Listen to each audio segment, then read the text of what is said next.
मित्रांनो, एक छोटीशी गोष्ट सांगायची होती. काचाचे दोन प्रकार असतात.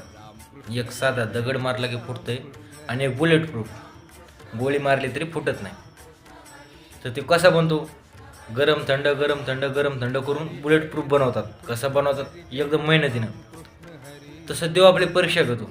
कधी मान, कधी अपमान, कधी निंदा, कधी स्तुती, कधी काय, कधी एकदम नीच वागणूक. त्यानं आपलं हृदय नाही का मजबूत होतं. आणि ज्याचं हृदय मजबूत झालं का, त्याला जीवनामध्ये कोणतीच अडचण येत नाही आणि आली तरी तो त्याला पार करून पुढं जातो.